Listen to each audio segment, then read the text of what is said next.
இன்னைக்கு சேகுவாரா பிறந்த நாள் அப்படின்னாங்க. உடனே நம்ம வந்து ரொம்ப முக்கியமான நாளாச்சே, டக்குன்னு ஒரு மீட்டிங் போட்டுடலாம் அப்படின்னு தான் பண்ணோம்.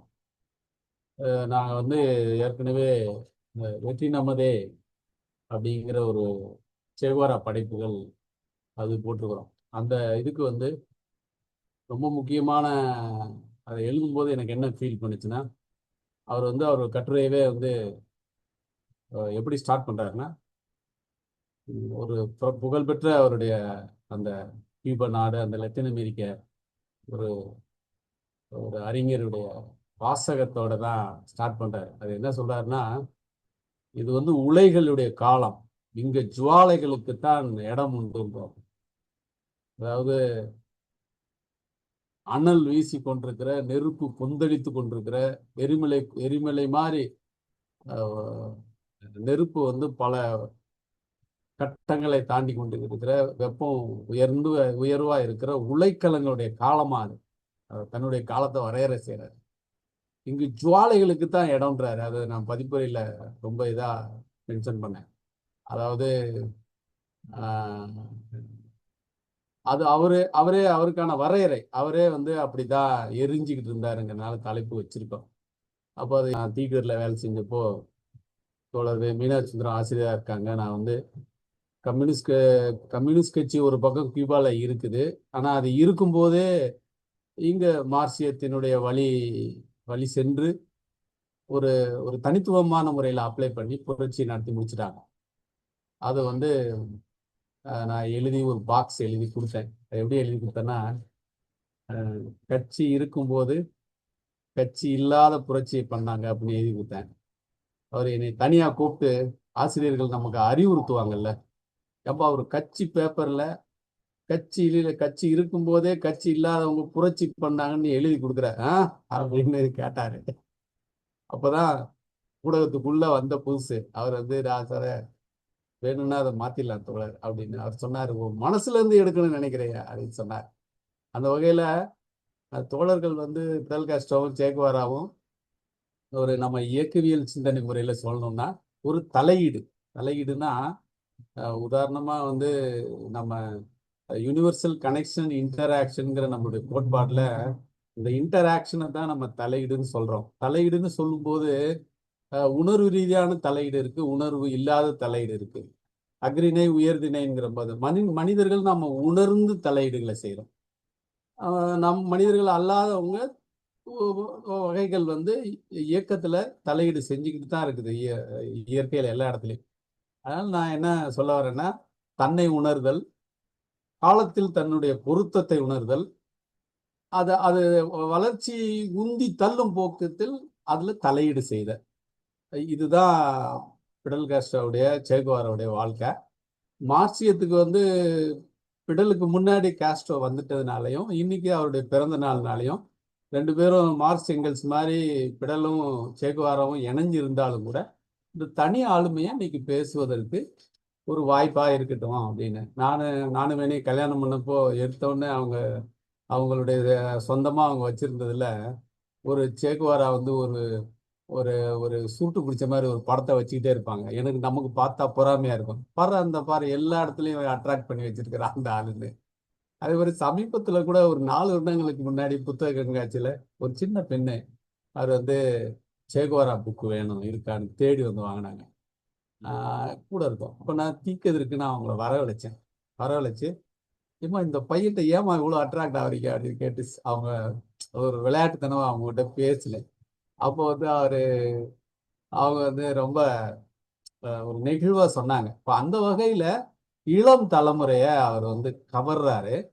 அவர் அவ்வளவு கவரும் போது அவரை புனிதப்படுத்தக்கூடாது. அவரை வந்து நீங்க செயல்படுவதற்கான வழிகாட்டியா எப்படி அவரு அளவுக்கு உயரத்துக்கு எப்படி போறது. இப்போ புள்ளியது உயர் உள்ளல்னு சொல்லுவாங்க. உதாரணமா நம்ம 2000 வருஷத்துக்கு முன்னாடியே நினைக்கிறது பெருசா நினைங்கடா அப்படின்னு நம்ம தாத்தைங்க பாட்டியெல்லாம் சொல்லி கொடுத்தாங்க. அதனுடைய உருவகமா அவர் இருக்கார்.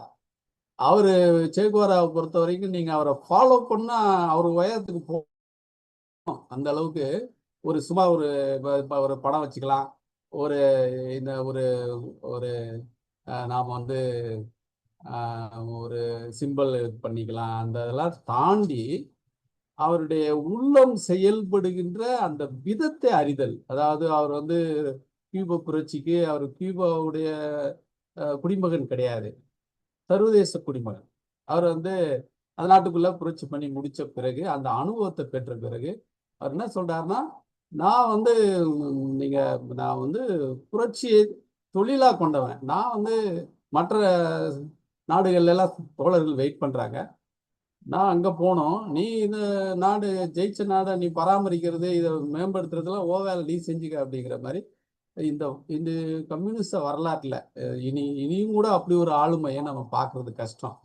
ஒரு புரட்சியை வெற்றி பெறும் வரை செய்து முடித்து விட்டு அந்த அனுபவத்தோட மற்ற நாடுகளுக்கு சென்று அந்த புரட்சியை வந்து அங்க அங்க உந்தி தள்ளுவது, வேகப்படுத்துவது, அங்க இருக்கிற தோழர்களோட தன்னுடைய அனுபவத்தை பகிர்ந்து கொள்ளுதல், இப்படி ஒவ்வொன்றும் இருக்கு. இப்ப சீன புரட்சியில கூட ஒரு இராணுவ யுத்திகளை சொல்லி கொடுத்த ஒரு தளபதி இருக்கிறாரு. இந்த மாதிரி அங்க மக்கள் வந்து நாடுகளை கடந்து, மொழி இனங்களை கடந்து வந்து ஒருத்தருக்கு ஒருத்தர் உதவி செய்கிற அந்த பாணியில தான் அவரு பொலிவிய நாட்டுல உந்தி தள்ளுவதற்காக அவருக்கு மரணம் கூட ஒரு காவியத்தன்மையா அது வேற அளவுக்கு போகுது. அவர் படுத்து கிடக்கிறதும் சிலுவையில இறக்கி வச்ச இயேசுநாதரும் ஒரே மாதிரி இருக்காருன்னு கம்பேர் பண்ணி ஒரு ஒரு ஒரு உரையாடலை பார்த்தோம். அந்த அளவுக்கு இன்னமும் இளம் தலைமுறையை கவர்ந்து கொண்டிருக்கிற அந்த ஆளுமையுடைய ரகசியம் என்ன, அவருடைய அந்த வேகமான சிந்தனை, வேகமான செயல்மூடு, அதை வந்து நான் வந்து தீக்கதிரில் தோழர் விஎம்எஸ் இருக்கும்போது தான் அந்த வரி எழுதினேன். வெற்றி அல்லது வீர மரணம், நடுப்பாதே கிடையாது. வெற்றி அல்லது வீர மரணம். அது தோழர் இன்னைக்கு சிஐடிவி பொதுச்செயலாளர் இருக்கிற கண்ணன் கூட ஃபோன் பண்ணி கேட்டார் என்கிட்ட, இந்த மாதிரி வேணியன் நீதி, அந்த வரி ரொம்ப நல்ல வரி இது நீதினாரு. அது மாதிரி அது என்னன்னா உங்களுக்கு வந்து வெற்றி அல்லது வீர மரணம் அப்படிங்கிற முறையில எடுத்த சமூகத்தை உழைக்கும் மக்களுக்கு ஏற்ற மாதிரி அதை திருப்பி போடுவது, ஒரு ஆளும் வர்க்கத்தை வந்து அடக்குவது, இந்த கட்டுப்பாட்டுக்குள் கொண்டு வருவது என்ற அந்த விஷயத்துல அவங்க அதாவது தத்துவத்திலும் நடைமுறையிலும் பெரிய ஆளா இருக்கிறது. மார்க்சிய தத்துவ புத்தகங்களுக்குள்ள இருக்கிற எல்லா அனுபவங்களையும் உள்வாங்குதல், அதை நடைமுறைப்படுத்தி அதை வந்து சாத்தியப்படுத்துதல் அப்படிங்கிற விஷயத்துல ஒரு ஒரு உயரமா இருக்கிற உதாரணங்கள்ல மிக முக்கியமானவராக இன்னமும் நீடிக்கிறார் சேகுவாரா அவர்கள். சேகுவாராவுடைய இன்றைய பிறந்த நாள்ல அவரை பற்றி உரையாடுவது, இயக்கவியல் சிந்தனை முறையோடு அவரை புரிந்து கொள்ள அந்த இதுக்குள்ள பண்ணுவது என்ற முயற்சியில தோழர் கிருஷ்ணவேணி தான் அதை வந்து ஸ்டார்ட் பண்ணாங்க. உடனே நீங்களே பேசிருங்களேன் அப்படின்னு சொல்லி ஒரு கூட்டமா வந்திருந்த எல்லாருக்கும் நன்றி. அடுத்து உங்க மத்தியில தோழர் கிருஷ்ணவேணி பேசுவாங்க. சேகுவேரா முதல்ல அறிமுகமானது வந்து எனக்கு மாணவ பருவத்துல குறிப்பா கம்யூனிசம் பத்தின அறிமுகங்கள், அந்த விவாதங்கள்லாம் நடக்கிறப்பதான் உலக கம்யூனிசம்னு ஒரு புஸ்தகம் ஏஎஸ்கே எழுதின புத்தகத்தை வந்து ரீடிங் லிஸ்ட்ல ஒருத்தரும் அந்த ஒரு புத்தகத்தை வந்து ஒரு வாரம் விவாதிக்கணும் படிச்சுட்டு, ஜவஹர் கொடுத்த ரீடிங் லிஸ்ட்ல அதுல இந்த புத்தகத்தை நான் படிச்சு சொல்லணும் அப்படின்னு இருந்தது. அதுல அந்த புத்தகத்தின் மூலமாகவும் அதற்கப்புறமா வந்து நிறைய இடதுசாரி புத்தகங்கள் படிக்கிறப்போ இந்த பேர் வந்து வந்துகிட்டே இருந்தது. அதுக்கப்புறமா வந்து சின்ன சின்ன பிரசுரங்கள், சின்ன சின்ன விஷயங்கள் சேகுவேராவுக்கு படிச்சப்போ அப்போ அந்த இளமைக்கே உரிய ஒரு பயங்கரமான ஒரு என்ன சொல்றது, ஒரு ரொமான்டிக் ஹீரோவா தான் முதல்ல சே வந்து அறிமுகமானார் எனக்கு, அப்படிதான் சொல்லணும். இந்த மாதிரி ஒரு மனிதர், இந்த மாதிரி ஒரு மனிதர், இந்த மாதிரி ஒரு மனிதர் அப்படின்னு சேகுவேரா டிஷர்ட் போடணும்னு நினைக்கிறது, அவரோட போட்டோ வந்து எங்க இருந்தாலும் எடுத்து வச்சுக்கிறது, அந்த மாதிரியான ஒரு காலகட்டத்துல தான் அப்படி ஒரு உணர்வு தான் முதல்ல சேவை பார்த்து இருந்தது. அதற்கப்புறமா வந்து அவரோட டாலர் எங்க கிடைச்சாலும் வாங்கிக்கிறது அப்படின்னு. எங்களோட திருமணத்துக்கு நீலராஜன் சொன்ன மாதிரி அப்போ எங்க செட்ல இருந்த பத்திரிகையாளர் கவிதா முரளிதரன் வந்து திருமண பரிசா அந்த ரொம்ப ஃபேமஸான அந்த படம் இருக்குல்ல, சேகுவேரா சுருட்டி பிடிச்சிட்டு, அந்த படத்தை தான் பரிசா கொடுத்தாங்க. அதையும் கொடுத்தாங்க, அது இன்னமும் இருக்கு. அந்த அளவுக்கு பைத்தியமா தெரிஞ்ச காலம் சே அப்படின்னு. நான் எப்பவுமே வந்து நீதிராஜன் ஒன்று சொல்லுவாரு, ஒருத்தரை வழிபடுறதோ, ஒருத்தரை புனிதராக்குறதோ, ஒருத்தரை ரொம்ப உயர்வா மதிப்பிட்டு அதை பத்தியே பேசிட்டு இருக்கிறது, அதை பத்தியே நினைச்சிட்டு இருக்கிறது ரொம்ப ஈஸி. ஆனா வந்து அவரை பின்பற்றுவது ரொம்ப கடினம், யாரா இருந்தாலும். ஸோ புனிதராக்குவதை விட அதை பத்தியே விதந்தோதிட்டு இருக்கிறதை விட அவர்கள் காட்டிய பாதையில் அவர்களோட கொள்கைகள், இப்படி சொன்ன விஷயங்கள், அவர்கள் வாழ்ந்த வாழ்க்கை முறையிலேருந்து நம்ம எதை எடுத்துக்கிறோம், நம்ம எதை பின்பற்றுறோம் அப்படிங்கிறது தான் உண்மையிலே அந்த நபருக்கு செலுத்துற மரியாதை, அந்த நபர் மீது நாம் கொண்டிருக்கிற அந்த பிரியம், என்ன வார்த்தைகள் என்ன சொன்னாலும் அதுக்கான ஒரு நியாயமா இருக்க முடியும் அப்படின்னு சொல்லுவாரு. சேகுவேராவை ரொமான்டிசைஸ் பண்றதோ, சேகுவேராவை இந்த மாதிரி ஐடியலா வச்சுக்கிறதோ ரொம்ப ஈஸி. ஆனால் சேகுவேராவை ஃபாலோ பண்றதுன்றது வந்து நிறைய பேருக்கு எல்லாருக்குமே வந்து ஈஸி இல்லை. ரொம்ப ஒரு கடினமான அன்காம்ப்ரமைசிங் பர்சனாக தான் அவர் வந்து இருந்திருக்காரு நிறைய விஷயங்கள்ல. ஸோ அவ்வளோ அன்காம்ப்ரமைசிங்காக, அவ்வளோ இன்டகிரேட்டடாக, அவ்வளோ இதுவாக வந்து இருக்க முடியுமா? ஒரு சர்வதேசவாதியா அப்படியெல்லாம் இருக்க முடியுமான்றது ரொம்ப யோசிக்க வேண்டிய ஒரு விஷயம்தான். இப்போ இந்த புத்தகத்தை கொஞ்சம் புரட்டினப்போ இந்த கூட்டத்துக்காக ப்ளஸ் சில விஷயங்கள் பார்த்தப்போ வந்து அவரோட சிறு வயது, அவரோட குடும்ப சூழல் வந்து எப்படி சேங்கிற ஒரு மனிதர் பரிணமிக்கிறதுக்கு எந்த அளவுக்கு உதவிகரமா இருந்துச்சுங்கிற சில தகவல்களை வந்து தெரிஞ்சுக்க முடிஞ்சுது. அப்கோர்ஸ் இங்க இருக்கிறவங்க எல்லாருக்கும் அது வந்து புதுசு இருக்காது. இருந்தாலும் நான் வந்து அதை சொல்றேன். அவங்க அம்மா வந்து ஒரு தீவிரமான ஒரு மார்க்சிஸ்டா இருந்திருக்காங்கன்ற தகவல் கிடைச்சிது. ப்ளஸ் அவங்க குடும்பத்துல வந்து குழந்தைகளை வழி நடத்துற ஒரு போக்கு இருந்தது. ஆனா குழந்தைகளை அவர்கள் விருப்பப்படி செயல்பட வைக்கிற ஒரு சுதந்திர போக்கும் வந்து அவங்க குடும்பத்துல காமனான ஒரு விஷயமா அவங்க அம்மா அப்பா 2 பேருமே அதை வந்து ஃபாலோ பண்ணியிருக்காங்க. இன்னொன்னு 2 பேருமே வந்து தீவிரமான அரசியல் விவாதங்களை நடத்துவது வீட்டுல அப்படிங்கிற முறையிலையும் அது குழந்தைகள் வந்து பார்த்துருக்காங்க. பிற்காலத்துல அவங்க சேகுவேராவோட பெற்றோர்கள் வந்து பிரிந்து போனாலும் குழந்தைகள் வந்து வந்து அம்மாவோட தான் இருக்காரு. குழந்தைகள் வந்து 2 பேர் மேலேயும் மரியாதை வந்து கடைசி வரைக்கும் அவங்களுக்கு மரியாதை போகவே இல்லை. ஏன்னா அவர்கள் செய்த விவாதத்துல வந்து அடுத்த ஒடுக்கப்படுகிற மனிதர்களை பற்றிய ஒரு கவலையும், மனிதர்கள் மாண்போடு மதிப்போடு இருப்பது அப்படிங்கிறத பத்தியுமான ஒரு விவாதங்கள் தான் நடந்திருக்கே தவிர பணம், இந்த பொருளியல் வாழ்க்கை சார்ந்து அவங்க வீட்டுல விவாதம் நடந்ததில்லை அப்படிங்கிற ஒரு தகவல் கிடைச்சதுனால பெற்றோர்கள் மேல வந்து இயல்பாவே வீட்டு சூழலே வந்து ஒரு சமூகம் சார்ந்த சமூக பார்வையை அளிக்கிற ஒரு வீட்டு சூழல் வந்து கிடைச்சிருக்கு அப்படிங்கிறத நம்ம தெரிஞ்சுக்கணும். அது வந்து அவரோட ஆளுமையில மிகப்பெரிய ஒரு பங்கு செலுத்திக்கின்றது. கண்டிப்பா ஆப்வியஸா அது நடந்திருக்கும். இப்போ நம்ம எல்லாருக்கும் தெரிஞ்ச மாதிரி பிறக்கும் போதே ஒரு பலவீனமான ஒரு தீவிர ஆஸ்மா கண்டிஷன்ல பிறக்கிற ஒரு நோஞ்சான் குழந்தையா தான் பிறக்கிறாரு. ஸோ அந்த அவரை ஹெல்த்தியா ஆகிறதுக்காக அவரோட அப்பா வந்து ரொம்ப நிறைய நேரங்களை செலவு பண்ணியிருக்காரு.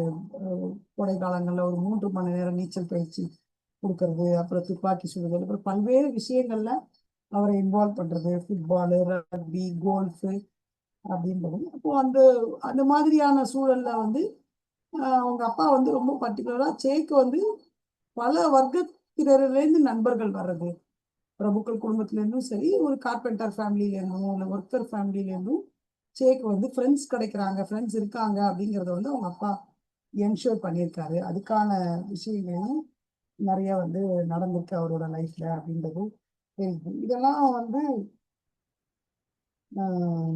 அவர் வந்து ஒரு அஸ் அ பர்சனா உருவாக்குறதுக்கான ஒரு பேஸா இருந்திருக்குன்றதை நம்ம புரிஞ்சுக்க முடியுது. அதுக்கப்புறம் வந்து அவங்க அப்பா வந்து அவரை திராட்சை தோட்டத்துல அறுவடையில போய் வேலை பாரு, அப்பதான் வந்து விவசாய தொழிலாளர்கள், விவசாயிகளோட பிரச்சனை அதெல்லாம் வந்து பாவர்ட்டினா என்னன்னு தெரியும் அப்படிங்கிற முறையில அவரோட எக்ஸ்பீரியன்ஸ் வந்து ஒரு ரிச் எக்ஸ்பீரியன்ஸா இருந்திருக்கு. அவரோட குழந்தை பருவத்திலேருந்தே இளமை காலம் வரைக்கும் பயங்கர ரிச் எக்ஸ்பீரியன்ஸ். அவ்வளோ ரிச் எக்ஸ்பீரியன்ஸ் வந்து யாருக்காவது கிடைச்சிருக்குமா அப்படின்றது வந்து ஒரு பெரிய கேள்விக்குறியா தான் இருக்கு. ஸோ அந்த மாதிரியான ஒரு ரிச் எக்ஸ்பீரியன்ஸ் அவருக்கு கிடைக்கிறதுக்கான ஒரு வாய்ப்பை வந்து அவரோட குடும்ப சூழல் அவருக்கு வழங்கியிருக்குன்னு தான் நம்ம சொல்லணும். அதுக்கப்புறமா வந்து அவரோட வீட்டு லைப்ரரியில ஏறக்குறைய ஒரு 3000 புத்தகங்கள் இருந்திருக்கு.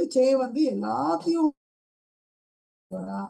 குறிப்பா சோஷியாலஜி, பிலாசபி, மேக்ஸ், இன்ஜினியரிங், இப்படி வந்து பிலாசபியும் படிச்சுட்டு இந்த பக்கம் இன்ஜினியரிங்கும் மேக்ஸும் படிச்சதுன்றது வந்து டூ எக்ஸ்ட்ரீம்ஸ். அந்த ரெண்டு எக்ஸ்ட்ரீம்லையும் அவர் வந்து படிச்சிருக்காரு. அதுக்கப்புறம் அவருக்கு பொதுவாக பிடிக்காத விஷயங்கள் வந்து கிறிஸ்டியானிட்டியும் மிலிட்ரியும் அப்படிங்கிற மாதிரி, அது அவரோட சாய்ஸ் இல்லை, அது சம்மந்தமான புத்தகங்களை அவர் விரும்பி படிச்சதில்லை அப்படின்னு நமக்கு தெரிய வருது.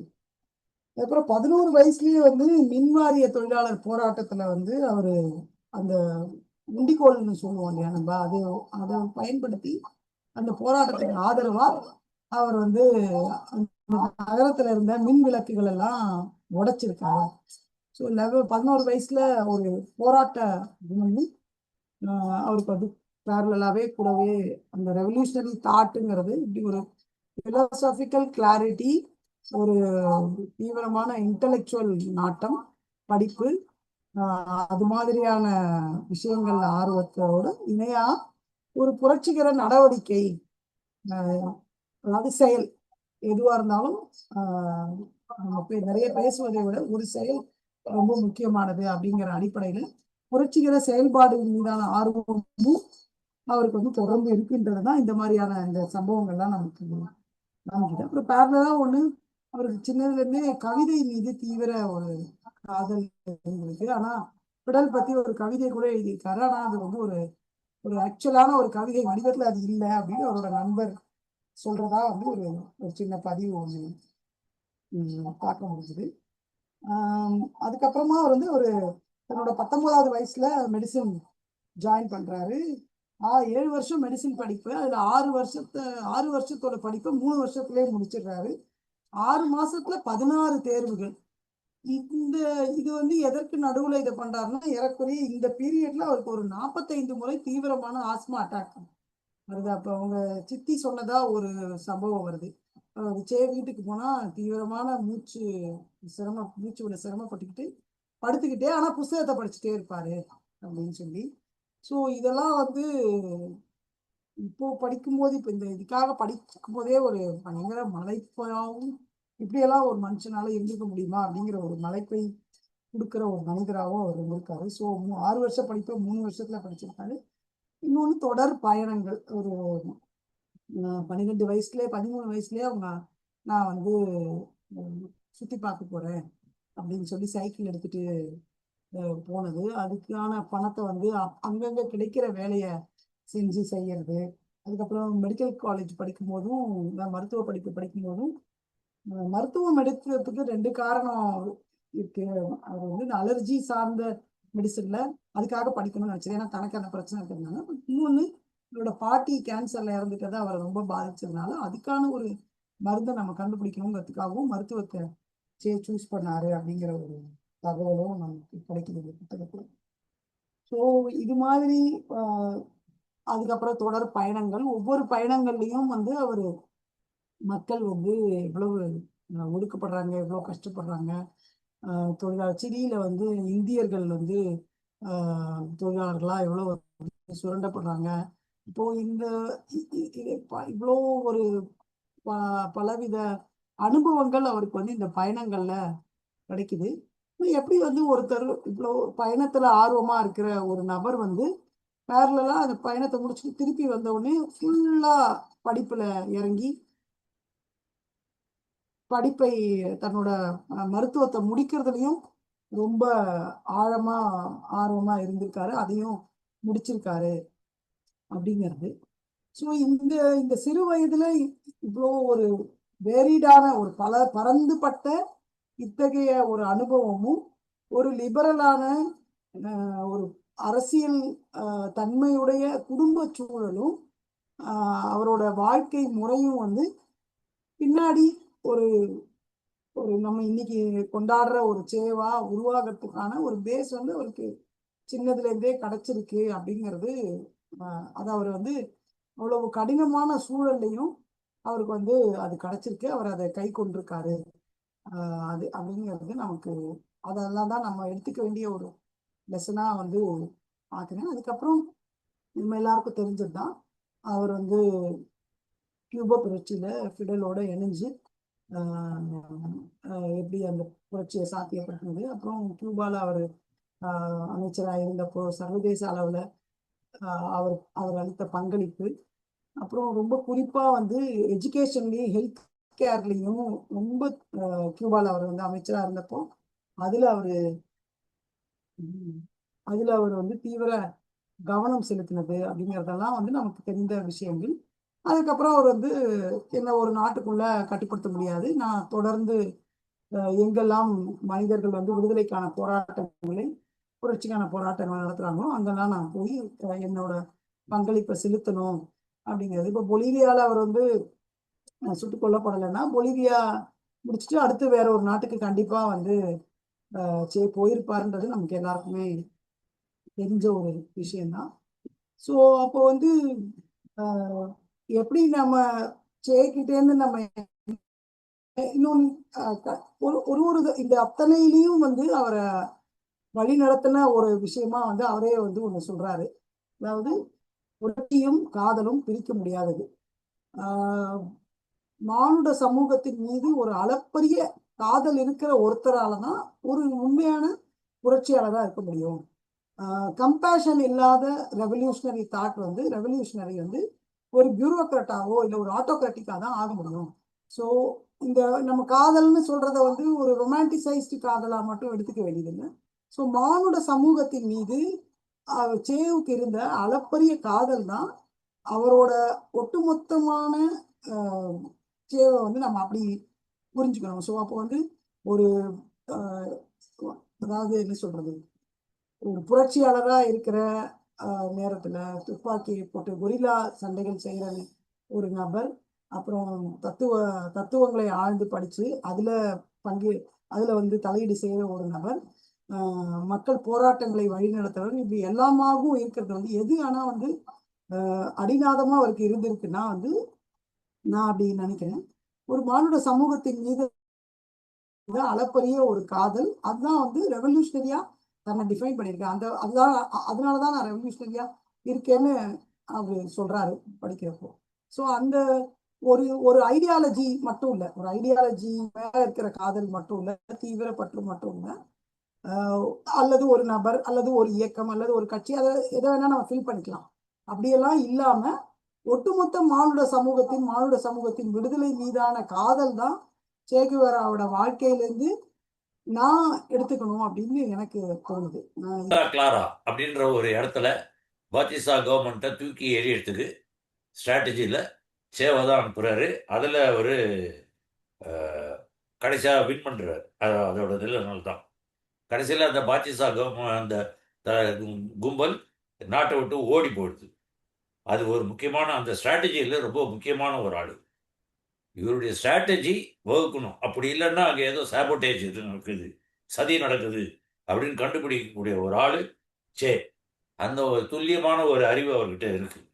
அப்புறம் அவர் வந்து இந்த ரெவல்யூஷன் புரட்சி அப்படின்னு சொல்லும்போது, புரட்சி நடந்து முடிஞ்சு இவருக்கு என்ன நிலைமை கொடுக்குறாங்கன்னாக்க, ministry of industries and bank president. கியூபாவோட நோட்டில் ரிசர்வ் பேங்க் ஆஃப் கவர்னர் வந்து கையெழுத்து போடுற மாதிரி இவர் அந்த ரூபா நோட்டில் கையெழுத்து போட்டிருக்காரு. ரொம்ப முக்கியமான பாயிண்ட். பொதுவாக நமக்கு சாதாரணமாக இது வெளியில் வராத ஒரு தகவலை நான் சொல்லணும்னு பார்க்குறேன். அப்புறம் அந்த அந்த பாத்திசா கவர்மெண்ட்டோட அந்த எதிர்ப்புரட்சிக்காரங்கள்ல அவங்களுக்கு யார் யாருக்கு என்னெல்லாம் தண்டனை கொடுக்கணும் அது அந்த ஒரு வேலையை பண்ணியிருக்காரு. கியூபன் எக்கானமி அந்த பொருளாதாரத்தை மேம்படுத்துறதுக்கு ஒரு பிளான் பண்ணியிருக்காரு. அப்போது நிறையா பன்னாட்டு நிறுவனங்கள்லாம் தேசியமயமாக்கியிருக்காரு. இப்படி தான் அவர் வந்து இது பண்ணியிருக்காரு. மெயினாக வந்து இவருக்கு உடம்பு சரியில்லாமல் போனதுனால அந்த அடிப்படையான கல்வி, சுகாதாரம் இது ரெண்டுத்துக்கும் முக்கியத்துவம் கொடுத்துருக்காரு சே. ஸோ அதுக்கப்புறம் இவர் என்ன பண்ணியிருக்காரு, மெயினாக வந்து அங்கே வந்து கரும்பு விவசாயம் ஜாஸ்தி, ஆனால் சுகர் ப்ரொடக்ஷன் கம்மியாக போச்சு. அது வந்து ஒரு சதி திட்டம் மாத்திரம் இல்லை, யுஎஸ் அமெரிக்கா வந்து அதுக்கு வந்து ஒரு தடங்கலாக இருக்குன்றதை புரிஞ்சுக்கிட்டு அதுக்கு உண்டான நிலைமையெல்லாம் எடுத்திருக்காரு. ஆனால் அதே நேரத்தில் ஒரு தகவல் என்னன்னாக்க, காஸ்ட்ரோவோட சில இடத்துல இவர் வேறுபட்டும் இருக்கார். என்ன இருக்கு அப்படின்னாக்க, காஸ்ட்ரோ வந்து சோவியத் யூனியனோட சில சில காம்ப்ரமைஸ் பண்ணிக்கணும் அப்படின்னு சொல்லி நினைக்கிறார். அதாவது இந்த பழைய தலைமை பொறுப்பில் இருக்கக்கூடிய பழைய ஆட்களை வச்சுக்கணும். அதுக்கப்புறம் அவங்களுடைய அனுபவத்தை இது பண்ணணும், எடுத்துக்கணும். அதனால அவங்கள வந்து பதவியில் வச்சுக்கணும் அப்படின்ற கூடிய ஒரு ஃபீடல் இவர் சே வந்து கிடையாது, அவங்களெல்லாம் தூக்கி எறி அப்படின்னு அந்த இடத்துல வந்து முரண்படுறாரு ஃபீடல் காஸ்ட்ரோ கூட. அதுக்கப்புறம் அவர் வேற ஒரு சமாச்சாரம் என்னன்னாக்க, கியூபாவோட நிற்கிறாரு ஃபீடல் காஸ்ட்ரோ. கிடையாது, நம்ம வந்து உலகத்துக்கு உலக நாடுகள் அத்தனைக்கும் நம்ம வந்து புரட்சியாளர்னா நிற்கணும். அதனால நம்ம அங்கே நிற்கக்கூடாது, அப்படி நிற்கக்கூடாது, மேலே எடுத்துன்னு போகணும்னு சொல்லிட்டு இவர் வந்து சே வந்து நிற்கிறார். அப்போ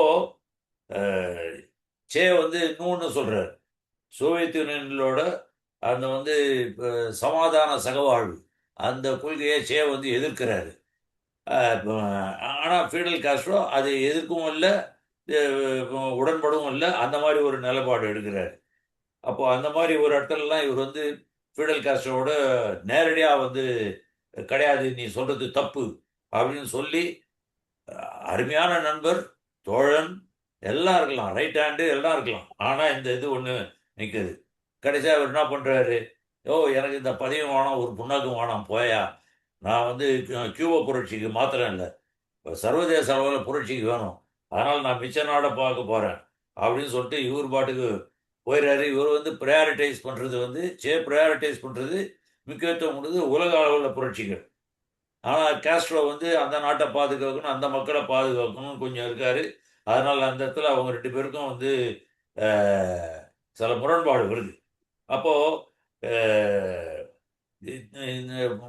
ஏன் வந்து காஸ்ட்ரோவை கேட்குறாரு, நீ என்னையா இந்த பக்கம் வந்து வெனிசுலா, பெரு, கொலம்பியா இதுக்கெல்லாம் வந்து நம்ம புரட்சி படையை அனுப்புனியா, கொரில்லா படையை அனுப்பணும்னாக்க காஸ்ட்ரோ வானான்றாரு, இவர் வேணுன்றாரு.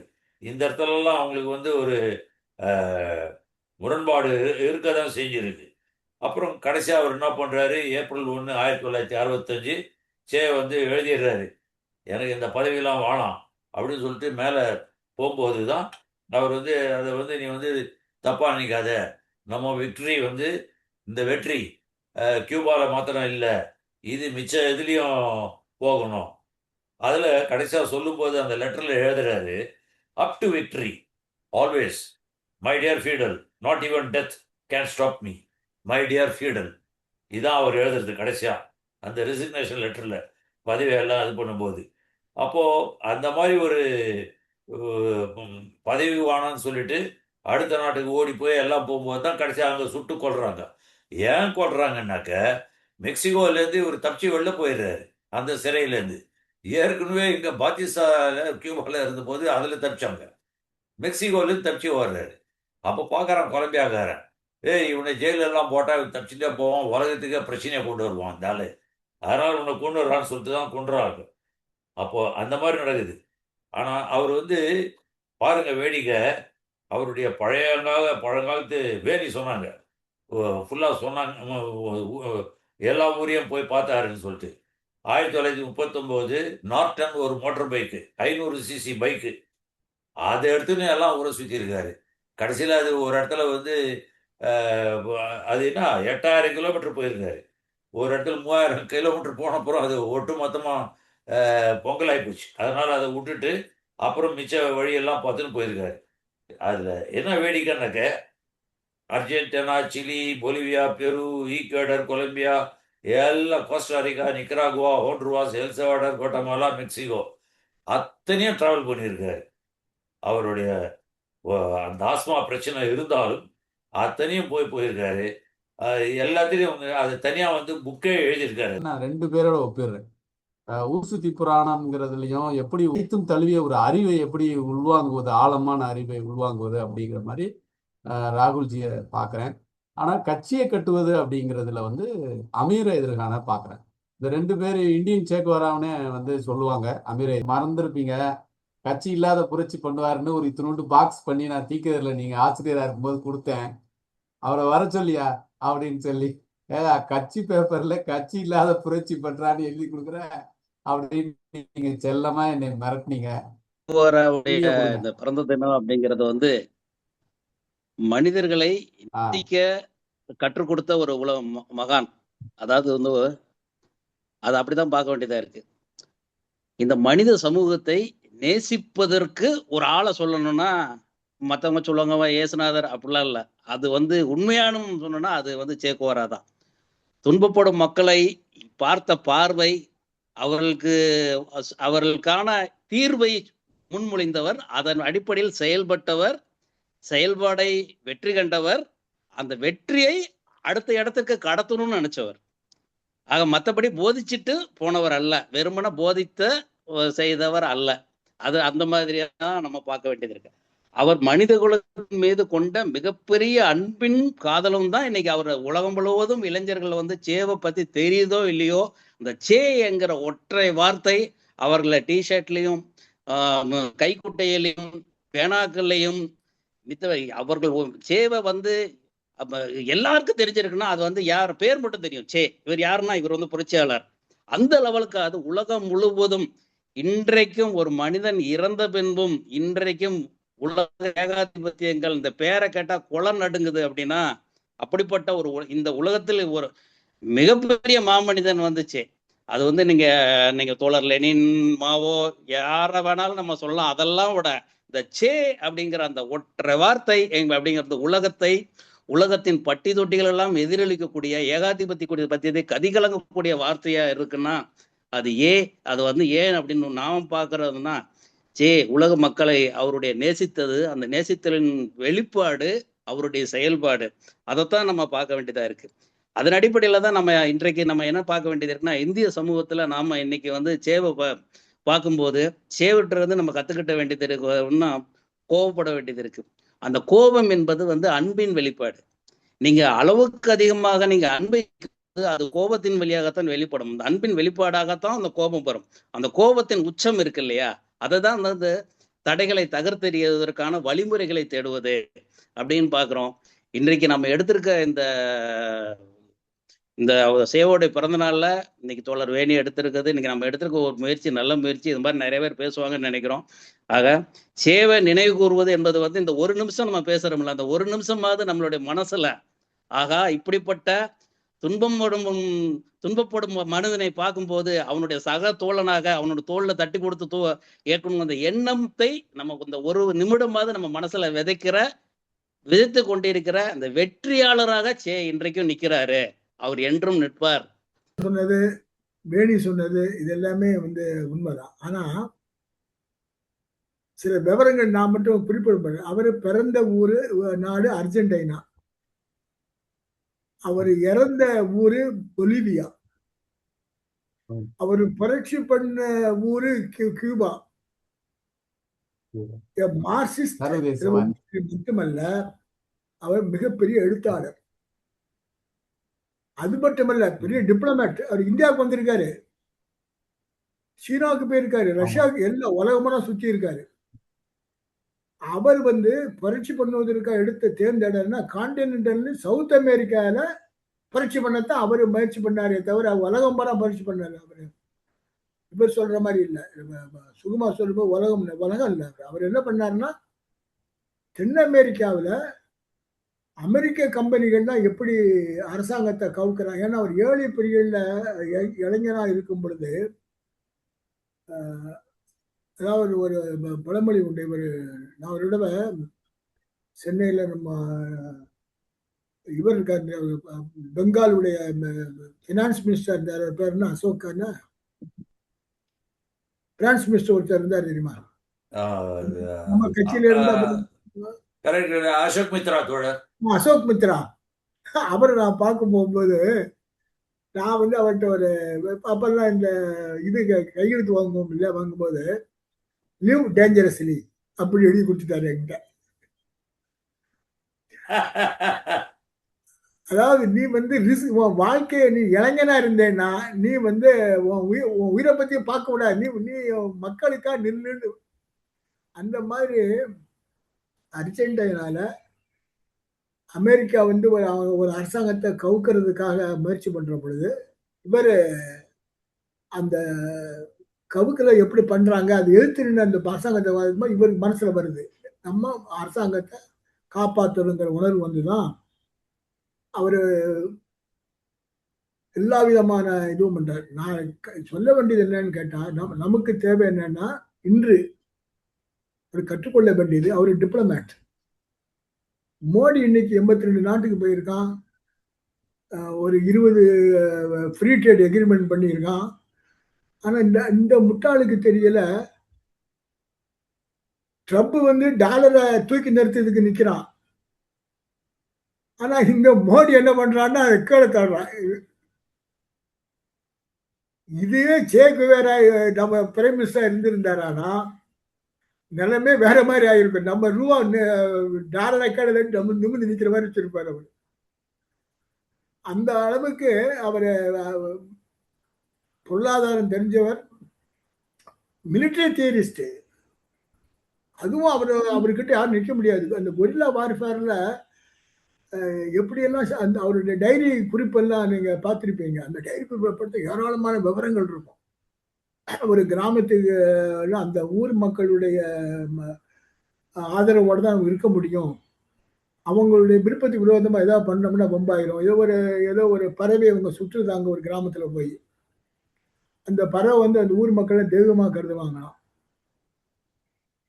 உடனே என்ன ஆகுறாங்கன்னா, அந்த ஊர் மக்கள் இவனை இந்த கொரில்லா காட்டி கொடுத்துருக்காங்க, அதனால அவங்களுக்கு இதாகி போகுது.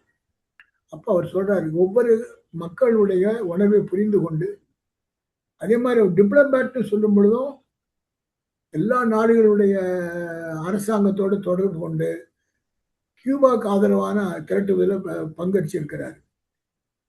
அவருடைய நிலச்சீரத்தை ரொம்ப ஆச்சரியப்பட வேண்டியது. ஃபர்ஸ்ட் நிலச்சீர 2000 ஏக்கருக்கு மேல இருந்த அரசாங்கம் கையாட்டும் அப்படின்னு சொல்லி. ஆனா என்னன்னா, கியூபால இருக்கக்கூடிய பெரும்பாலுமான நிலப்பரப்புகள் நிலமெல்லாம் 2000 ஏக்கருக்கு மேலதான். அது கீழே இல்லை. அதனால அவர் அந்த எப்படி அமெரிக்காட்ட வந்து துவக்கத்தில் தாக்குதலை பாதுகாப்பதற்காக அவர் எடுத்துக்கொண்ட அந்த நடவடிக்கை எல்லாம் பார்த்தீங்கன்னா, ஒரு கம்யூனிஸ்ட் புரட்சி இல்லைன்னு நினைக்கிற மாதிரியே ஒரு இதை அவர் காட்டிக்கிட்டே இருப்பார். இன்னொன்னு அதை நான் கடைசியா குறிப்பிட வேண்டியது என்னன்னு கேட்டா, காஸ்ட்ரோனுடைய தம்பி இப்ப ராகுல் காஸ்ட்ரோ இருக்கிறாரு, இவர் சோவியத் யூனியனில் பயிற்சி பெற்றவர். அவரு வந்து சே குவாராவும் அவரு இணைஞ்சுதான் கியூபன் கம்யூனிஸ்ட் கட்சியை கட்டுறாங்க. காஸ்ட்ரோ அதுக்கு பிறகுதான் பின்னாடிதான் உள்ள வராரு. இந்த ராகுல் காஸ்ட்ரோ இவரு 2 பேருமே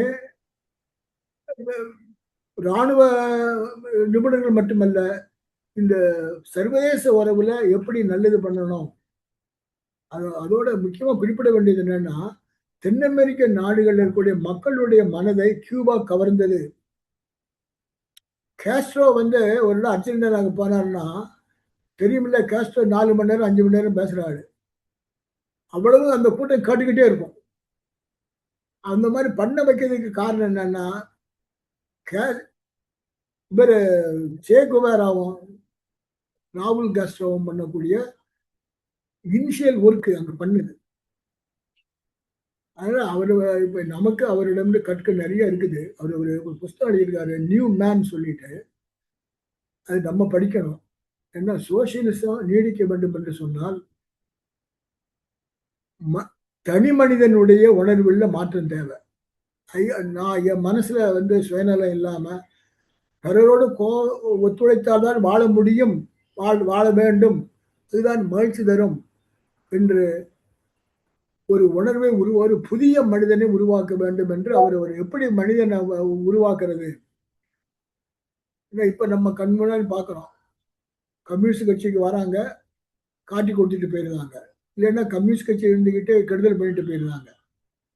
இப்ப அதெல்லாம் எப்படி வந்து ஒரு கம்யூனிஸ்ட் கட்சிக்குள்ள ஒரு நேர்மையான மனிதனாக இருப்பதற்கு தனி மனிதனுடைய பெர்சனாலிட்டியில சேஞ்சஸ் வேண்டும் என்பதில் வற்புறுத்தக்கூடிய ஒரு புஸ்தகம் தான் இன்னைக்கு நமக்கு தேவை. நம்முடைய கம்யூனிஸ்ட் கட்சி உறுப்பினர்களுக்கு அந்த புஸ்தகத்தை படிச்சீங்கன்னா தான் அதுல நீ எப்படி வாழ முடியும், நீ வந்து மக்களை நேசிக்க ஆரம்பித்தால், மக்களுக்காக பாடுபட்டால் மக்கள் உன்னை தூக்கி வைத்து பாராட்டுவார்கள்.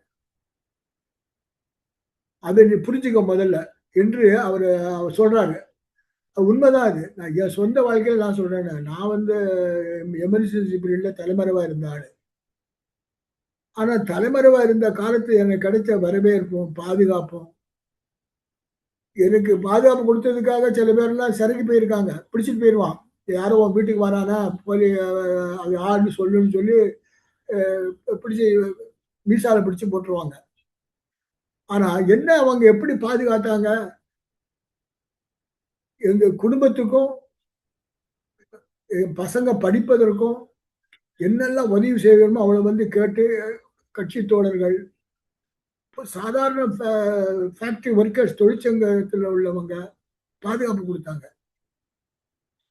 அது நல்லா தெரியுது. அதாவது ஒரு கம்யூனிஸ்ட் வந்து மக்களுக்கு சேவை செய்யற பொழுது அவனுக்கு எந்த விதமான ஆபத்தும் வராது என்பதை அந்த அந்த குணத்தோட இருக்கணும், நேர்மையா இருக்கணும், சொத்து சேர்க்க ஆசைப்படக்கூடாதுங்கிற அந்த உணர்வு இருக்கு இல்லையா, இது தேவைங்கிற மனிதன், தனி மனிதனுக்கு. அதான் அவரை வலியுறுத்துறாரு. சோசியலிசம் நீடிக்க வேண்டும் என்று சொன்னால் தனி மனிதனுடைய குணங்களில் மாற்றங்கள் தேவை. அது இல்லை என்றால் சோசியலிசம் வந்து வந்து திருப்பி திருப்பி போராடித்தான் போகும் என்று சொல்லுகிறார். இந்த சேகோவரை கற்றுக்கொள்ள வேண்டியது ஒரு உலக பார்வை, தனி மனிதனுடைய பெர்சனாலிட்டியில இருக்கக்கூடிய ஒரு நேர்மையான மனிதனாக, மனிதாபிமானம் உள்ள மனிதனாக, ஏற்றத்தை இருக்கக்கூடிய மனிதனாக, அநீதியை கண்டு கோபக்கூடிய மனிதனாக வாழ வேண்டும் என்பது அவருடைய எழுத்துக்கள் முழுவதும் படிச்சா தெரியும்.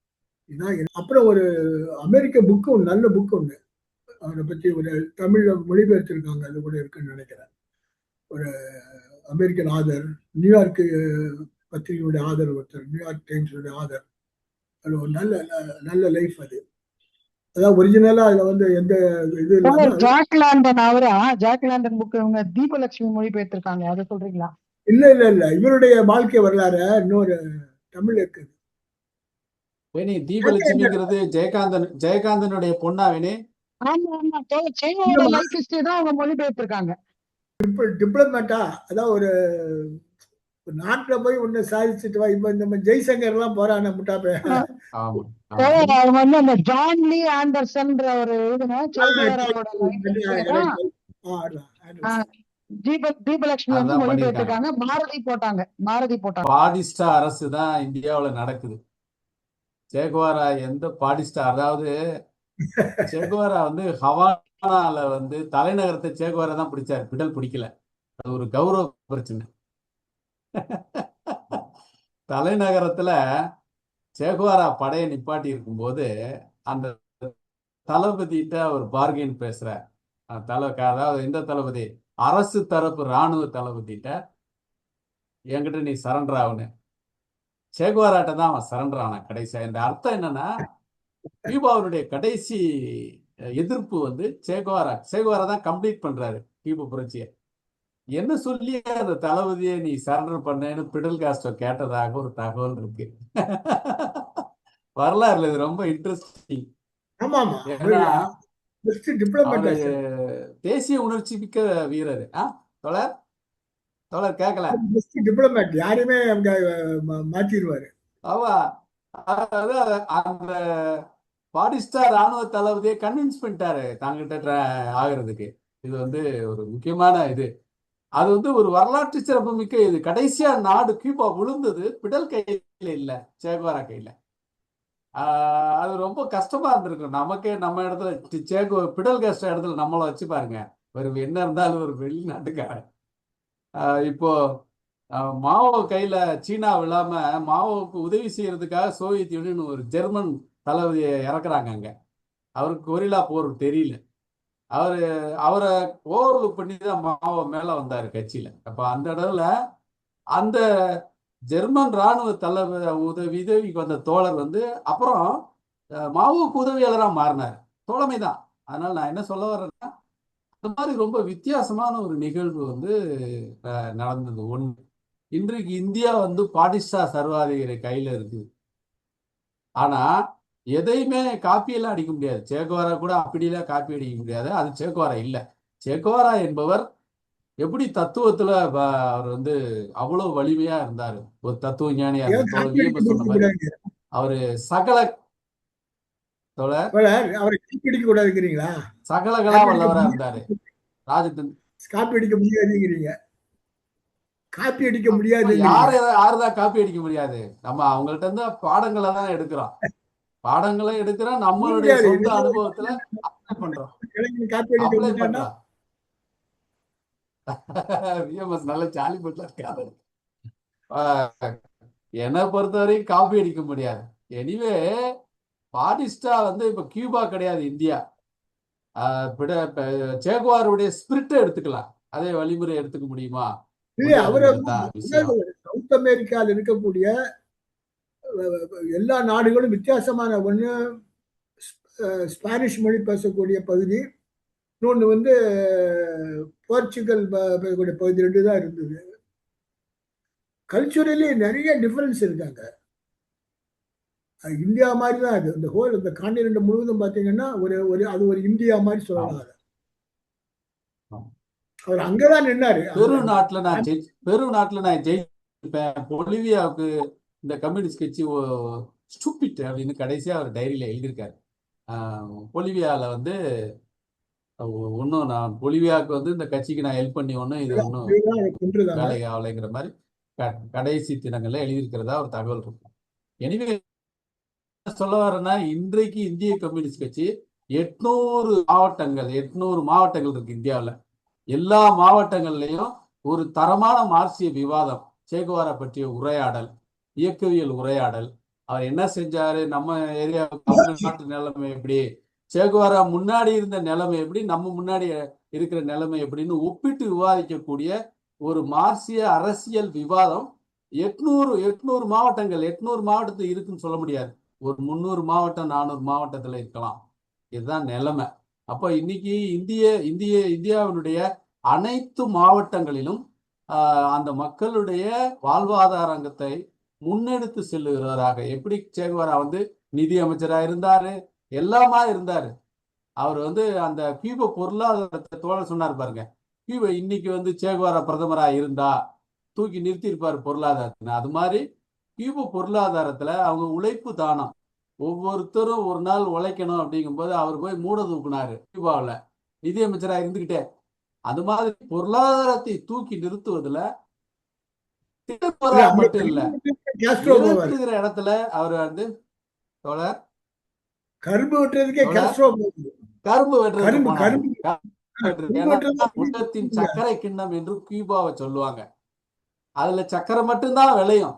அப்போ கரும்பு வெட்ட அருவாளோட போனார். அப்போ பிடல் காஸ்ட்ரோட்ட வந்து கற்றுக்கொள்ள வேண்டியது துப்பாக்கி எடுத்து சுடுவது மட்டுமல்ல, சமூக வாழ்வினுடைய அனைத்து நடவடிக்கைகளையும் அடுத்த கட்ட வளர்ச்சிக்கு. அதுல ரொம்ப இன்ட்ரெஸ்டிங் என்னன்னா, அவரை சுடுவதற்காக அந்த பாலடிஞ்சு போன ஒரு பள்ளிக்கூடத்துல வச்சிருக்காங்க. ஒரு 22 வயசு ஸ்கூல் டீச்சர் வருது. எப்படி ஸ்கூலை வச்சிருக்காங்க பார், இந்த நாட்டுல அமைச்சர்லாம் மெர்சிடஸ் கார்ல போறான்னு அந்த அம்மாட்ட அரசியல் பேசியிருக்காரு சாகிறது கொஞ்ச நேரத்துக்கு முன்னாடி. அப்போ அந்த ஸ்கூல் டீச்சர் வந்து என்ன எழுதியிருக்காங்கன்னா, அவங்க குறிப்புகள்ல, அவருடைய காந்த சக்தி, அவருடைய ஆற்றல் அவரை அழுக்காதான் இருக்காங்க. அவருக்கு காலில் சுட்டிருக்காங்க. ஆனா அவர் கண்ணை பார்த்து என்னால பேச முடியல, அவர்கிட்ட இருந்து அவ்வளோ கவர்ச்சி வெளியாச்சு, அவர் என்கிட்ட அரசியல் பேசினாரு. இந்த நம்ம படிக்கிற பள்ளிக்கூடங்கள் இப்படி இருக்கு பாரு, பாலடைஞ்சு இதை மாத்திர அரசியல் வேணும், அதுக்காகத்தான் நான் போராடுறேன்னு என்கிட்ட சொன்னாருன்னு கடைசி அந்த ஸ்கூல் டீச்சர் கொஞ்சம் சொல்லி இருக்கிறாங்க. அதற்கு பிறகு வந்து அவர் காலில் ஒரு முறை குண்டடிப்பட்டிருந்த சேகுவாரா மேல கடைசியாக பாய்ச்சப்பட்ட குண்டுகள் 9, 4-5 குண்டு காலில் பாய்ஞ்சிருக்கு. கொஞ்ச நேரம் விட்டுட்டு உள்ள திரும்பி வரும்போது அவரு கத்தாம இருக்கிறதுக்காக தன்னுடைய சொந்த மணிக்கட்டை கடிச்சிருந்தாருன்னு ஒரு தகவல் இருக்கு. அந்த வகையில அதுக்கப்புறம் வந்து தொண்டையிலையும் நெஞ்சிலையுமாக கடைசியாக அந்த 2 குண்டுகளோட அவர் தியாகி ஆயிட்டாரு, நமக்குள்ள எல்லாம் கலந்துட்டாரு. இப்ப இன்று வந்து உங்களுக்கு உலகம் ஃபுல்லா அந்த வெற்றி அல்லது வீர மரணம்ங்கிற முறையில ஒரு ஹீரோயிக்கு ஒரு கதாநாயகன்னா கதாநாயகன் சும்மா ஆம், நம்ம தோழர்கள் சரியா புரிய வச்சிட்டோம்னா எல்லாரும் சேக்குவார ஆயிடுவாங்க. என்ன என்ன சினிமால நடிக்கிற ஹீரோவே நம்புறவங்க நிஜமான ஹீரோ நம்ப மாட்டாங்களா? சினிமா ஹீரோவுக்கு இவ்வளவு மரியாதை கொடுக்கறவங்க, இப்படி தூக்கி பிடிச்சு பாசம் செலுத்துறவங்க, நிஜமா ஹீரோவை நம்ம ஒருத்தர் உருவாயிட்டோம்னா நம்மளை கட்டி தள்ளிட மாட்டாங்களா? இப்போ அந்த வகையில நாம சேகுவா இந்த 5ஆம் தலைவர் கம்யூனிஸ்டுகள் அந்த அவருடைய ஸ்பிரிட், அவருடைய வாழ்க்கையினுடைய உணர்ச்சி நாம வந்து உள்வாங்கணும். அவருடைய மார்க்சிய தத்துவத்தினுடைய ஆழம். நான் அவரை வரையறை செல்றதுங்கிறது ஒரு தலையீடு. அவர் தலையீடுனா லெனின் சொல்றாரு மக்கள் எழுச்சி வரும்போது நம்ம தலைமை தாங்கணும்னு. ஆனா செகுவாரா சொல்றாங்க ஆப்பிள் கிடையாது, பழுத்து தானா உழுகுற வரைக்கும் வெயிட் பண்ண முடியாது, நாம தான் அதை உழ வைக்கணும்னு சொல்றாங்க. புரட்சி சம்பந்தமான பார்வையிலேயே நிறைய ஒரு தனித்தன்மைகள் இருக்கு. அந்த வகையில அவர் வந்து சமூகத்தை உந்தி தள்ளுகிறது. மார்க்சியமே உந்தி தள்ளுறது தான். மார்க்சிசம் நாம எந்த இடத்துல இருக்கிறோம் நமக்கு புரிய வைக்கும். நமக்கு புரிஞ்சிருச்சுன்னா நம்ம அதை வேகப்படுத்தலாமா, அதை எவ்வளவு வேகப்படுத்தலாங்கிறது நமக்கு தெளிவு ஏற்படுது. அப்படி ஒரு தெளிவு ஏற்பட்ட மார்க்சிஸ்டாக சேகுவாரா இருந்தார். அப்ப இந்தியாவிலே இப்ப தமிழகத்தில் இருக்கிற ஒவ்வொரு இளங்கம்யூனிஸ்ட் வேலை என்பது நாம் எந்த இடத்துல நிற்கிறோம் என்பது தெளிவாக புரிந்து கொள்ளுதல், உள்ளதை உள்ளபடி புரிந்து கொள்ளுதல். அதன் மூலமாகத்தான் நாம் வந்து சமூகத்தினுடைய முன்னேற்றத்தை அதாவது நான் 4 கால் பாய்ச்சல்ல தள்ளுறதும்பாங்க, 400 கால் பாய்ச்சல்ல தள்ளினவர் சேகுவாரா. அந்த வகையில நம்மால வந்து சமூகத்தின் முன்னேற்றத்தை வேகமாக உந்தி தள்ள முடியும். அப்படி உந்தி தள்ளுவதான் மார்க்சியத்தினுடைய தனித்தன்மை. சேகுவாரா அதுலேயுமே ஒரு சாதனை வீரராக இருக்கிறார். அவருடைய ஆளுமையினுடைய எல்லா அம்சங்களையும் உள்வாங்கி நாம் அவரை பயில வேண்டும், அவரை பரீட்சிக்க வேண்டும், இந்திய சூழலில் அவரை உரசி பார்க்க வேண்டும் என்று கேட்டுக்கொண்டு இந்த நிகழ்வு நிறைவு செய்கிறேன்.